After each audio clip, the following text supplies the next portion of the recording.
Hello, everybody. This is Randy Wootton, CEO of Maxio, and your host of SaaS Expert Voices, the podcast where we bring the experts to you. And today I'm so excited to have an expert in SaaS on the sales go-to-market side, um, Pete Kazanjy. Am I saying that right? Kazanjy. Kazanjy. Thank you. I with a name like mine, I have extra sensitivity to pronouncing it correctly, but thank you for correcting that. Um, Pete's been around for a long time, a co-founder of Atrium for the last 8 years, which we'll talk about. Really cool company, and the insights that he's been able to collect via Atrium and around go-to-market teams, specifically around sales, is extraordinary. He's an author of a book, Founding Sales, which I've read. It's awesome for folks, early stage CEOs who may not be sellers themselves, thinking about how they should be building go to market teams and hiring revenue leaders, which we'll get into. It's a great book. And he's the creator. I don't know if you have a title of it, but the new sales reality deck. And that's how we got connected. What are you calling that deck? I don't have. I think the concept that I'm kind of aligning on is what I'm calling the sales performance gap, and then the deck in question is really just kind of an aggregation of kind of my research and my meditation on what is kind of driving what I perceive and what many people perceive, many leaders perceive as this pretty pervasive performance gap in go to market right now. So we can call it the sales performance gap. It's a good working title. There you go. Great. And we'll include it in the show notes. And if people are must have right now, go to LinkedIn and find Pete because he has it posted there with a lot of comments. It's a robust deck. And to your point, it roots in the sales performance gap or go to market performance gap. But what I loved about it was all the research that you did up front in terms of what is the current reality, what have been the trends that have impacted go to market. Why are we in the state that we're in, which we'll lead off in a second. But Pete, I'm so excited to have you on. Did I miss anything in your bio that you wanted people to know more about? I don't think so. I mean, I think maybe kind of like helping folks understand kind of like the synthesis of like my background and kind of like my arc might be helpful for folks so they kind of know where I'm coming from. Like, yeah, I run a software company that's focused on sales performance management right now, but like how I got there is a long and winding road. No, not necessarily.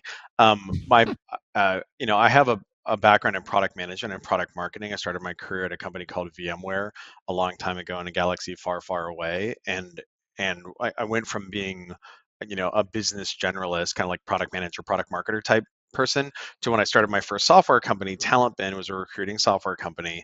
Um, I was our first, as a business generalist founder, but then a seller, right? And that's where I kind of figured out like, oh, actually, software doesn't sell itself. The founder has to, be the initial seller, first sales manager, first sales leader. We were acquired by Monster Worldwide in 2014, and then that's when I went from being, a manager, the leader of a 20-person sales organization to responsible for new product sales across a 400-person sales organization at Monster, and really started kind of thinking about like what drives and what blocks high performance sales organizations and process excellence sales organizations and what have you.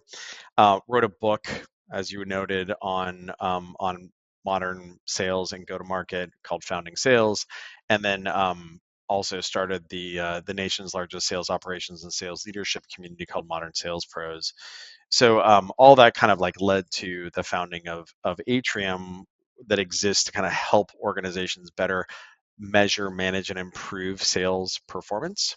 Um, and that's like really what I think about. And so we work with hundreds of customers right now. And one of the things that I've been kind of thinking about over the last like 6, 12, 18 months is kind of this broad underperformance in go to market and specifically in sales performance that seems to be pervading the industry, and trying to like understand like what might be driving that. And I have this presentation that I've been aggregating together that kind of synthesizes some of that, mainly hypotheses, but they seem pretty valid, and it seems to resonate a lot with CEOs and boards and CROs and so on and so forth. Maybe doesn't resonate as much with individual contributors who might think that there's other things going on.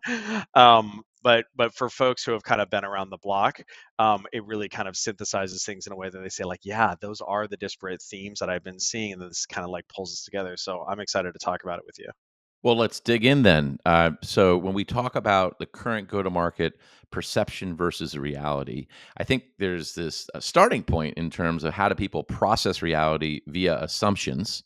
And so, what assumptions and data, right? So, you have a set of data, you layer some assumptions on it based on your experience. If you've been through the recession or been around for a while, you have a broader set of assumptions. And based on that, you make a conclusion, right? You have a hypothesis. I think Stephen Covey calls it the ladder of inference. And so, what was our previous reality, and then what has changed?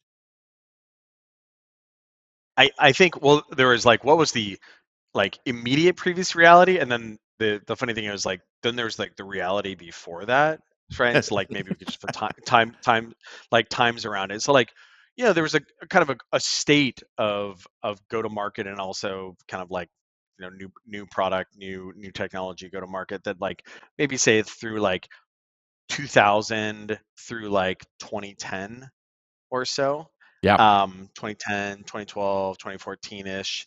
Um, and a lot of people who are ICs, individual contributors, whether SDRs or AEs or whatever, like, they were in grade school at, or high school or what have you during that period. And then something kind of substantially shifted in 2009, 2010.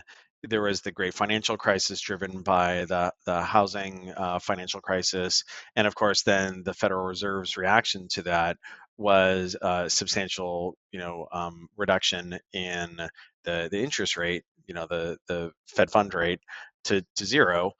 But not just that, also a metric ton of quantitative easing as well. So essentially, just like the entire economy was flooded with liquidity, which made for a very kind of expansionary and kind of like, easy money kind of environment. And like that kind of, precipitated, like kind of grew over time through like, you know 2012, 2014, 2016, et cetera, 2018. Interest rates started perking back up again in 2018, 2019. But then, of course, we had COVID, right?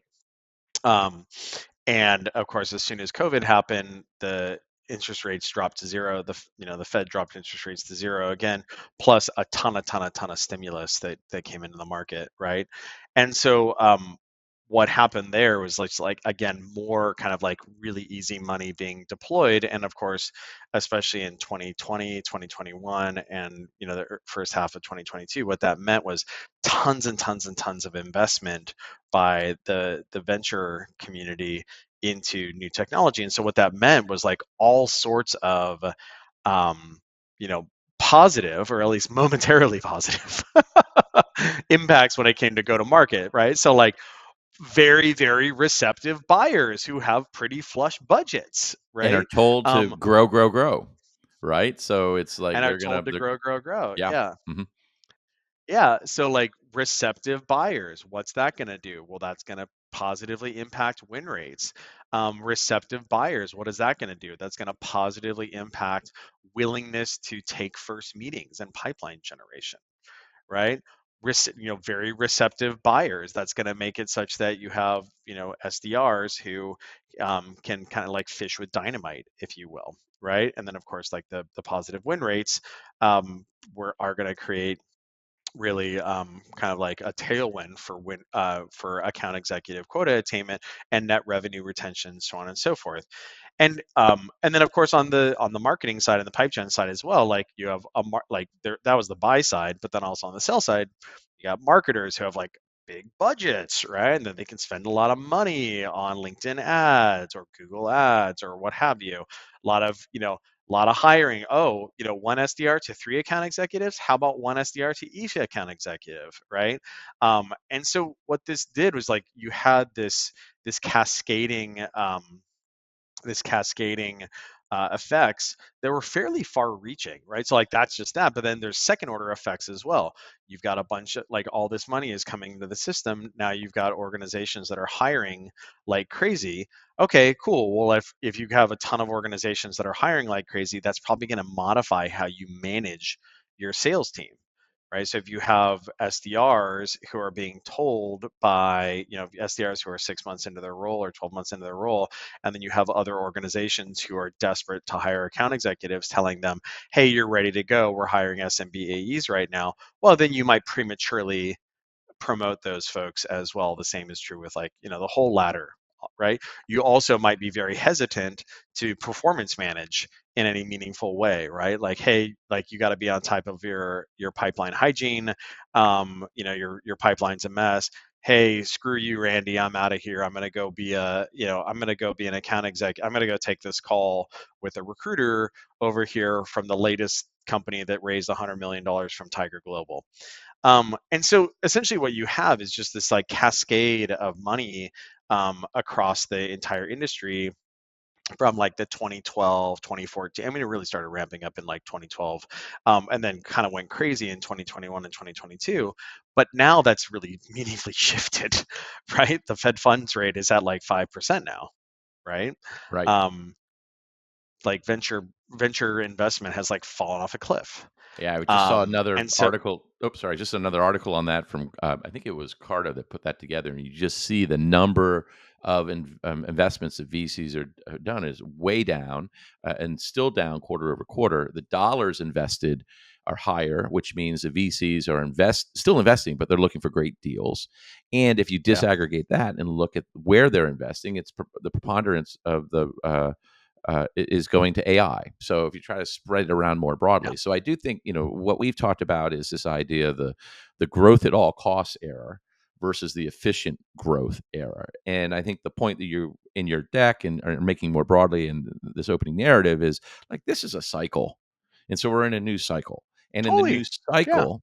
You got to change your assumptions. I think the thing in our pre-brief that I thought was really interesting was how you talked about how these assumptions play through the different folks involved in the ecosystem, from investors to Right. LPs, VCs to CEOs to managers to ICs. Can you talk a little bit about that? Because everybody kind of has a different sense for they have their radars up and they're ingesting new information, new data, and they're making decisions on different timelines. So how is that playing out? Because we're right in the middle of this shift. Yeah. So one of the things that humans are particularly bad at is like understanding kind of like time offset multi-step processes, right? And so like that's kind of what's happening right now is like you have this big ripple going through the market of cheap money. And so that cheap money started drying up as soon as the Fed funds rate started going up pretty substantially mid 2022 and what have you. And so immediately the LP class, so the people who invest in venture funds, they started reallocating, right? The GPs, the venture fund folks, they immediately were like, oh, okay, these LPs are not going to give us more money. We're going to slow our deployment rate. And so they started telling like through the board meetings, they started telling the founders that they work with, the executives that they work with, et cetera, like, hey guys, like there's not going to be more money and your incremental fundraisers are going to be really hard, right? And so then the question, of course, is like, did that information cascade to like the VPs and organizations, frontline managers, ICs, et cetera? So I think in general, usually these things take like 6 months to kind of permeate for each like layer of the stack, if you will. And that's actually if you have good information transparency available, right? And I was talking to a gentleman who's a VP of RevOps at like a 50 sales, a 50 rep company the other day, and he was kind of lamenting the fact that like the C-suite and like the board and the C-suite and the VP level, they kind of like live in one reality, and that the ICs live in a very different reality, even though this information is being communicated. Like, hey guys, like we need people to raise their levels of effort, right? Like we're not going to be able, like we're like, hey, remember how we riffed the SDR team and took it down by 50% or took it down by 70%? We need you to bring that level of effort back up again, because having 5 customer facing meetings a week is like really not tenable. And then for whatever reason, those messages aren't sticking, And the question would be like, why? And I think part of it is it like it takes a little bit of time for people to like update their priors, right? Like re-update, right? And then the question, of course, so like it just takes time. And that's cool. But then there's a second component to it too, which is like what is the information environment that folks are in that give them that would help them update their priors, or alternatively not. And I think a big kind of component there is social media, right? Is not only does it exist in like a consumer context or what have you, obviously Instagram and TikTok and what have you, but also it's starting to permeate like the professional realm as well. So like the folks over at LinkedIn have done a very good job of getting getting the content flywheel going on the LinkedIn feed. And so the thing that folks need to remember is that these algorithmic driven feeds, so like the way that content gets prioritized in these feeds is like twofold. One, the people who are posting the information like obviously have selection bias, right? Like you don't post boring things. This is why like everyone on Instagram is always on vacation. It's not like because everyone's always on vacation. It's because people only post their vacation photos. They don't, post a photo of them like, their keyboard while they're doing work. So that's the first thing is like there's selection bias. And then the second thing is that the content that is prioritized, right, for consumption is going to be stuff that is like heavily engaged with, so like liked and lingered on and commented on and so on and so forth. And so typically those things have a tendency to be things that people like, people enjoy. So good examples of this would be on LinkedIn. The thing like when you open LinkedIn, the thing is that's at the top of the feed, or like the first like handful of things, is like somebody's promotion, right, or the fact that somebody's hiring, right, or someone someone on a diatribe about how their boss is a micromanager because they were all over them to make sure that their medpic fields were appropriately updated. And then there's a bunch of people being like, "Yeah, you tell him, man, fight the man." And, and so the problem is because like those things are fun, right? It's like yeah, and so the problem, of course, is that if you're in that information, if you're an SDR or a junior AE that's like in that information environment, and this is compounded by work from home scenarios where you don't have individuals who are sitting amongst six other reps or what have you, and can't see what that manager is doing with that rep over there and like observe the act of management or observe these norms, but instead the information environment that you're in is this, then it's gonna make it such that it's harder to update your priors, right, on those realities. Because like, and then of course you have grumpy old men and women like me and other sales leaders who are like, hey guys, like you like a very basic well-known thing in sales leadership is that like customer facing activity is very important, right, and that you should pay attention to these sort of things. And if you're like deals don't close themselves, they're the result of account executives pushing things uphill. And um and and you see people kind of come out of the woodwork and are like, well, what about the quality of activity? And it's like, oh my god, like guys, come on, right? And so what ends up happening is you have people who are kind of like soaking in that information environment, and they're not soaking in, they're not like reading and rereading John McMahon's The Qualified Sales Leader. They're not rereading Jason Jordan's Cracking the Sales Management Code or what have you. What they're instead having is like they're being fed feel good, what I like to call like pleasing lies, as opposed to the things that are actually going to be important for them. And so that's going to make it harder for those folks to update their priors, and it makes it such that like leaders, it's more incumbent on leaders to realize that your staff is soaking in this information environment, and that you have to counter program Yeah. effectively, So, right? yeah, that was great. A couple of just takeaways for me, I think, was just how this new information gets processed through the system. And the one, I think you called this out, but just want to underscore, like LPs are telling VCs that they want return and they're not going to invest more money. And then VCs telling their CEOs and the portcos that we're not going to, now you need, when you thought you were going to raise money after 18 months, you need to make that investment last 36 months. And that's what I hear from my CEO colleagues around, oh gosh, we're not going to be able to have that T2, D3 growth curve because the market has changed. Because of that, we need to move from growth at all costs to efficient growth and maximize our efficiency. And so, how do you structure an organization to deliver on that and realistic, aggressive, but achievable goals? 100%. And so, then as CEO, you're Yep. spending time, that takes a year because you wrote out an operating plan at the beginning of fiscal year 24.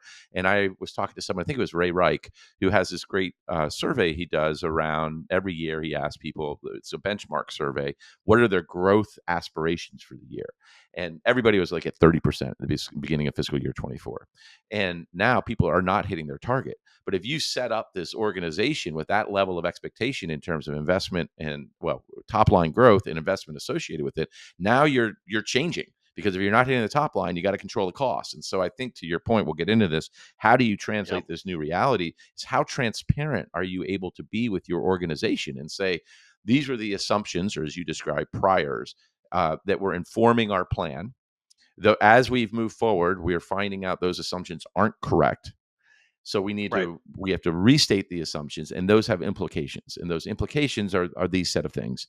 And I think that's what, getting managers and then ICs, to your point. I think the other thing you're just really hammering, which I think is great, is in this world of social media, it's not, you don't have the New York Times reporting on what I would call, fine, some people may say leans left, but broadly facts and truth. We live in these echo chambers, to your point, of feel It's good around opinions. of opinions. And so I think it's incumbent upon all of us as leaders and managers and individuals is to create a broad listening post, a broad set of listening posts where you're ingesting information, so you are uh, defining reality and not just having it influenced by the influencers that you're following. Yeah, and a good buddy of mine is a gentleman named Corey Bray. He and his co-founder Hillman Sori are amazing sales authors. Like one of my favorite sales management books is called Five Secrets of the Sales Coach. As it's written as a narrative. It's like very Patrick Lencioni, kind of like five dysfunctions of a team sort of situation. But they've written a bunch of other, like a book on sales development, book on sales enablement. They have their sales methodology book, Triangle Selling, et cetera, et cetera. And like these guys are like voluminous content producers and like excellent content. And I think the challenge though is that staff are not reading those necessarily. Like maybe some are, but for the most part not. And I think that it's income. Like I'll give an example. At Atrium, we had a reading program, right, where we had a list of like a couple dozen books that were like kind of whitelisted, and actually we would pay a spiff if people read them, right? And we had some high performers that would do so, but like, and the spiff was like not $50, it was like $250, right? It essentially netted out that it would land you at like like $50 an hour, depending on how quickly you read, and anywhere between like 25 to like $50 an hour to like read, Cracking the Sales Management Code or the Qualified Sales Leader, or Five Secrets of the Sales Coach, or like my book, or what have you. And it was kind of remarkable to see how some people would consume it, but like broadly, people were not taking us up on this offer, which was like fairly remarkable. And I think that this is something that we as leaders need to be mindful of. This is something that I've told again Corey, because we kind of joke about the keyboard warriors on LinkedIn. Account executives who had 3 account executive roles during the zero interest rate environment, now sharing all their learnings about that, which of course like don't even apply, right? And I think it's an important thing to think about, like how you can potentially like downsample some of this content. Like I think like old man shakes fist at cloud sort of situation, and I think about this as relates to my 7-year-old. It would be much better if folks could actually read long form, and synthesize that, but like kind of go to war with the army you have sort of situation.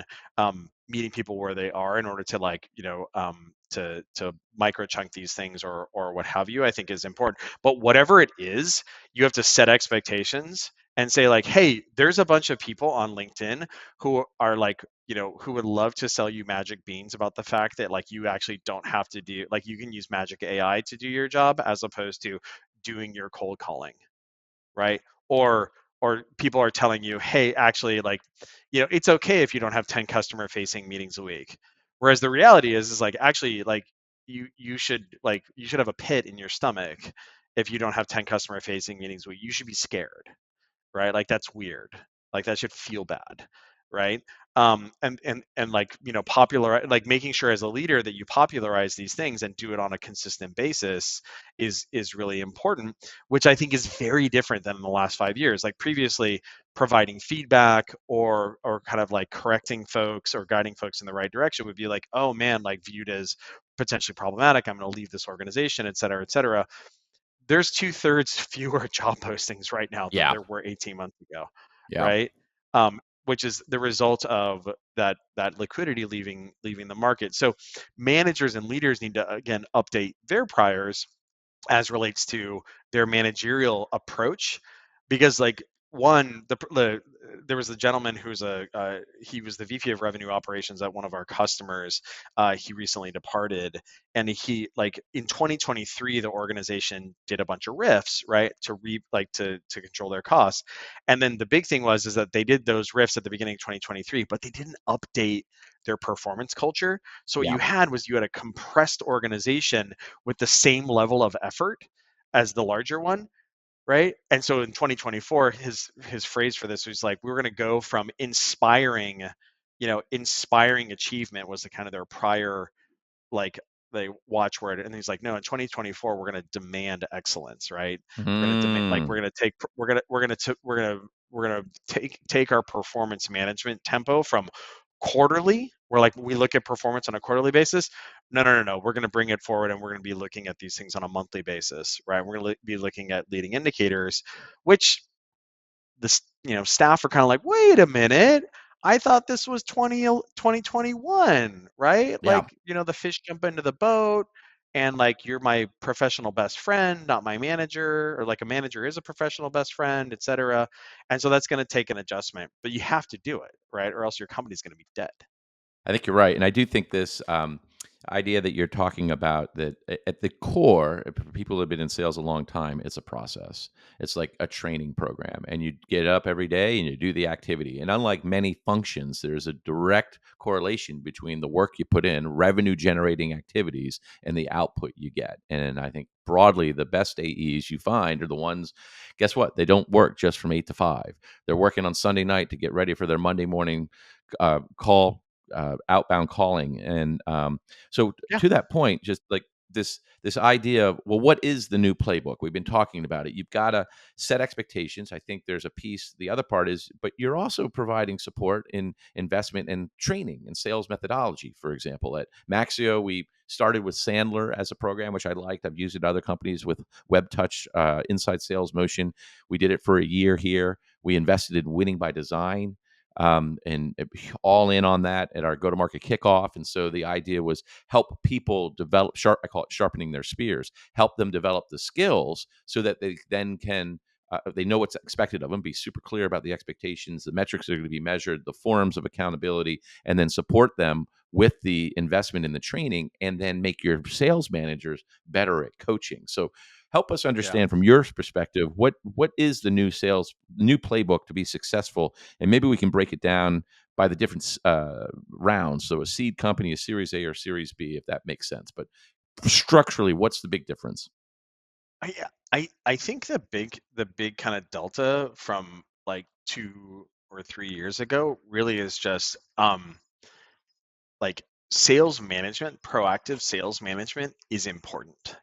And it's funny, one of the things, you mentioned the word coaching in there, which coaching is important, but I think one of the things that, I actually I had this realization, I think it was like 6 or 9 months ago, that coaching is actually a subcategory of management, right? So as a manager, you have a number of jobs to be done.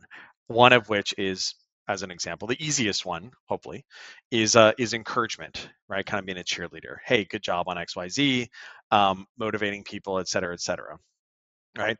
Another component of management is accountability, and saying, hey, we have agreed, like, we're going to set expectations that you're going to have you're gonna this is what an ideal week looks like. This is what an ideal day looks like. These are the measures that are going to indicate whether or not you are executing a set of ideal days, a set of ideal weeks, et cetera, et cetera.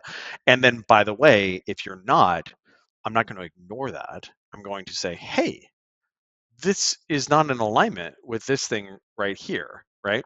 And that's actually just pure kind of like accountability. And then of course there is coaching, which is like, oh, okay, cool. You're not doing your calling activity, Mr. SDR. I'm going to hold you accountable to that. Oh, why are you not doing that? Oh, I'm afraid. Oh, okay, wonderful. Now we're going to coach you on that, and we're going to do role plays and so on and so forth. And I'm going to apply a coaching plan, et cetera, et cetera. But I think a lot of organizations historically have said, like, hey, we want our managers to coach more. And it's like, yeah, definitely. But you also just want your managers to actually freaking manage Yeah. as well. And I think that that's something like to someone like you and someone to me, like, or to someone who was like, an SDR or an account executive in like 2006 or 2010 or 2012, they'd be like, yeah, right.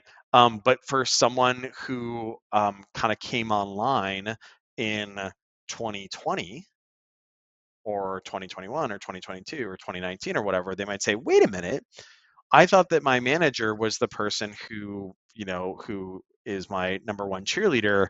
And then also, if I'm not putting the calories in, well, then they like encourage me to do more calories or whatever, versus saying like, hey, you're not doing this thing and that's not acceptable.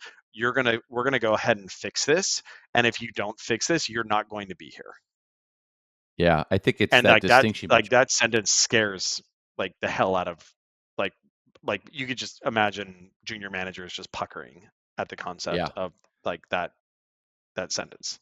Well, I think a couple of thoughts. One is that just you're drawing the distinction between attitude, effort, and results, and that a lot of times people are like, "Hey, I have a great attitude, and I'm really trying hard." But in sales, in particular, if you're not delivering the results, and they're super clear, and one of the things that you're helping to do with your company is identify what are the consistent patterns across many companies and the expectations to help address the performance gap, which is what your deck is about and your book is about is the leverage point is really in the managers. And so having a Definitely. deliberate training for management. So at Microsoft, they called it management excellence. And at every company I've been at, I've had two programs that we've developed. One is for leaders, is to help leaders, VPs and above primarily understand what their roles are as they transition to that M2 or M3 role and how they think about their level of altitude and what they're being held accountable for. And then the next program is around management excellence and how do you take those Yeah, basic skills? Because as you probably have some stories, especially in sales, your best sellers are often not your best sales managers because they do it all just innately and they crush in their quota. And then all of a sudden they become a manager and they've got a wide spectrum of capabilities and being able to have the empathy ability to do the coaching and hold people accountable and do the diagnosis to be able to write the right prescription for the individual is a learned skill. And every manager has to do it in terms of setting expectations for the job. What are your activities for the week? And then providing feedback and brainstorming when there are problems or issues. But I think in sales in particular, we often promote the best seller because they want to advance in their career and they think management is the way to do it. yeah, yeah, for sure. And I think the other thing that folks really they're the like zero interest rate policy kind of bullwhip has kind of like two negative impacts there, where people need to rebase what management is in a non-permissive financial environment. So one, you have people who maybe were account executives in you know 2016, 2014, 2016, 2018. Maybe they got promoted to frontline managers in the bubble, right? Well, they had to behave certain ways because, well, look at this, all the fish are jumping in the boat. This is crazy. My whole team is like crushing their number. This is amazing. Like, and like, yeah, being the heavy isn't all that terribly fun, and actually I don't have to be the heavy, but even if I did need to be the heavy, that's okay. Like these other guys are bailing us out from a quota attainment standpoint. Or moreover, man, if I even try to be the heavy, like these folks are going to attrite and go somewhere else, Yeah. and like I need to retain this quota capacity, right? And so that's that cohort.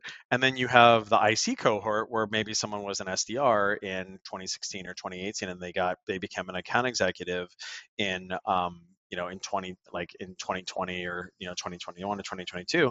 And then they see like, well, wait a minute, like this is how management happens, right? Like, and I think what folks need to do is go back and look at things like, read the qualified sales leader and learn about how the PTC sales diaspora, which then is it like shows up in places like MongoDB and App Dynamics and so on and so forth. How like sales management has been done historically, and there's reasons why sales management is very regimented, because one, like sales is hard. There's far more solutions being sold than there is budget to buy it, and so what that means is account executives have to be high effort, right? Because there's lots of other account executives, like not just your competition, right? For a specific use case, there's competition for budget, and there's lots and lots of folks who are out there seeking that budget. And so being high level of effort, right? And rigor and so like that's the first thing. And then secondarily, rigorous with respect to deal execution. This is why like medpic was originally designed, or like spice by winning by designs, is deals are amorphous things. There's lots of stakeholders in these organizations, and so if you can provide structure around it, then what we need, then they can, now these deals can be legible, right, and inspectable. But they can't be legible and inspectable if we don't populate the information, right? And so that's why managers need to be rigorous about that, about enforcing that, because otherwise, like we're not going to know where these various deals are at, right? And so like there's a reason why these things were designed this way over the last like 20 years. And yes, there was this momentary point in time where like physics were suspended, if you will, Right. but now Yeah. they've re like Reality is back. they've reasserted themselves in a very Yeah. muscular fashion, Yes, right? indeed. um and, Well, and good. and so Well, like yeah, it's just reacting to that is important. awesome. And so I think great advice. And again, people should check out your sales performance gap deck, which has a lot of these trends you've been talking about, and what it has implied in terms of what AEs do today versus what do they do yesterday, what the expectations are going forward for both AEs and managers. And embracing this idea around performance management, and it's not a new concept. But as we sort of wrap this up, performance management leading into the speed round where we talk about the favorite metric and why, favorite book and why. You've been underscoring a qualified sales leader, but you had some other ones in our pre-brief that you wanted to share, and then Oh yeah. favorite influencer. So, who's the person that's helping to um, uh, poke a hole in distorted reality, right? So, the favorite metric, you've called it out a couple of times, but let's go back to it. What is the thing you think is your favorite metric with a sales organization to be tracking and looking at on a regular basis? Yeah, I mean, you really can't beat customer facing meetings, Yeah. right? Because it's the fundamental unit of information transfer, right? Like it's a face to face, either, you know, on site or via Zoom, information transfer where you are doing discovery of like what their state is in their organization. You're positioning your solution against that. You're meeting more people with it, like you're multi-threading, et cetera. You're forming rapport, et cetera, et cetera. It's customer contact. And so like, and then you can do all sorts of wonderful things with customer facing meetings as well. You can count the number of first customer facing meetings. You might say, well, I want to see like new opportunity inflow. Sure, okay, cool, we can track that. But like the reality is like first customer meetings with like an account, it's kind of like, an opportunity. You can also look at things like second meetings, or the ratio between first meetings and second meetings. If people get a lot of first meetings but they don't get a lot of second dates, that tells you something, right? But even if like you just are more simplistic and just count the total numbers of customer facing meetings, like is somebody putting in the level of effort, like that, like you can't go wrong with that. You Awesome. can't go So wrong. just two questions on that. One is, do you have a general sense across the companies you've worked with in terms of what the high watermark is in number of customer meetings per week for, I don't know, call it a Series C company, average ACV. I don't know if there's a big distinction, but maybe call it $20,000 to $30,000. Like, what are you expecting if from all the information you're gathering in terms of high water? Yeah, I mean, the way to think about that is like just do a bottoms up analysis, right? It'll be different on a per organization basis, but there are kind of like, bell curves for different like average selling price kind of sales motions. Like do a bottoms up analysis of there's 40 hours in a week. How long are these meetings? Right? Are these like 45-minute or 60-minute on-sites, right? Or are these, like 30-minute Zooms? You've got 15, if it's a hour long on site, you're probably going to be doing like a hour prep associated with it, and then probably an hour after. You're probably also going to be doing travel time as well, et cetera, et cetera. If it's like an SMB organization where these are like 30-minute meetings, right, where you can do 15 minutes of prep ahead of time, 15 minutes after, like in an SMB organization, you probably would want to expect your reps to be doing, into like 12 to 17 customer facing meetings a week, right? Which you might say like, whoa, 12 meetings, that's a lot, or 15 meetings, that's a lot. It's actually just 3 meetings a day. It's not a lot, right? Especially if it's a half hour, it's like nothing, right? And then from a mid-market organization, you would want like, that's where you'd want to say, okay, cool, target 10, right? And then maybe like 2 of those or 3 of those are first meetings, right? Like like the higher the ASP, the larger the ratio is going to be between first meetings to like second and third and fourth meetings because there's more stakeholders. And then if you're in the enterprise, you got to accommodate travel time, et cetera, et cetera. But like if you're under 5 customer feet, like you would hope it would be like 7 to 10. If you're under 5, that's like scary, because Yeah. what is that seller doing all That week was one long, of the things right? we introduced. Just I track all my time and what meetings I'm in, and I try to be super deliberate about Yeah, what percent of time I'm spending with customers and partners, and because other stuff can just suck up your life. And I think sure, we did this exercise throughout the sales organization, was have them track their time, and we had a bucket which was revenue generating activities, and just split it into two. sure. How much time are you spending on revenue generating activities versus everything else? And I think you get surprised at what that ratio is. I think to your point, you double click down on that and say, okay, of revenue generating activities, where you could be reviewing Zoom calls, you could be, doing outbound cadence. I think to your point, I love this idea. The fundamental unit of information transfer is, at the end of the day, it comes down to customer meetings. So of all the other activities, how do you drive that? Go ahead. No, that's what I mean. It's like it's Oh, face to face, face to right? face, It's face to exactly. face. Yeah, that's what we do as sellers, right? Yeah. Is we're eliciting information from them and we're providing information from us in a very rich, right? And like rich, synchronous, like back and forth, like low latency. You ask a question and I can tell that like you're thinking about it a little bit wrong, and so I reframe your thinking there versus like semi like versus asynchronous via email where we're playing ping pong back and Yeah. forth, every 24 hours or what have you. And that's, so like customer facing meetings is the high order bit. Awesome. Well, let's drop. We've talked about the Qualified Sales Leader as a book. I want to get to the influencer that you're following because of the earlier conversation we had in terms of trying to create a broader reality. Who do you find is writing good stuff on LinkedIn, or watching their emails, or you're listening to their podcasts? Who really is making an impact on you? Yeah. So there's a woman who previously named Ellen Rataj, Rataj, and she just started consulting, but she previously she was at HubSpot for a decade. HubSpot has a really phenomenal sales diaspora, very strong like Boston sales culture. So Boston for the most part, because PTC came out of Boston, and Oh, also interesting. we love our massholes, right?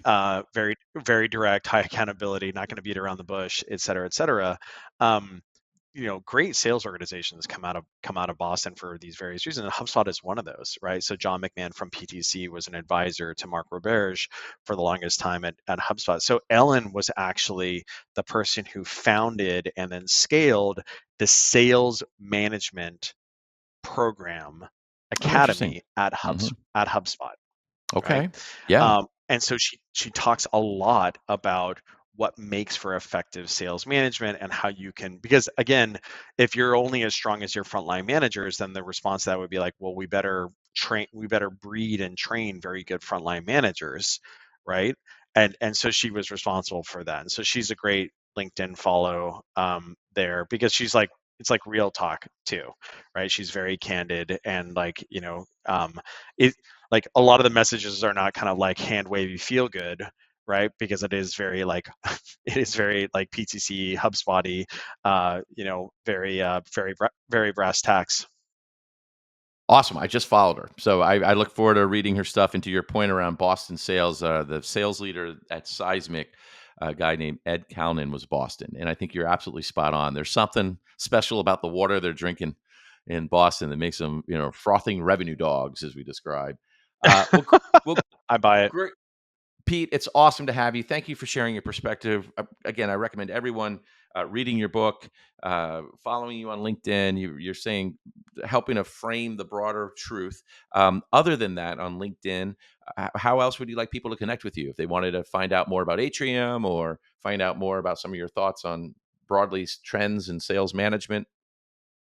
Yeah, well, I think in general, if you as as a sales leader or a CEO or a board member are thinking about how you can raise the tempo of performance in your organization, a lot of that comes down to doing a better job around performance management. So measuring and managing and improving and driving that accountability, that is 100% what we focus on. We mainly work with organizations that have like 20 or 30 plus sellers, like up to like 1,000 plus sellers.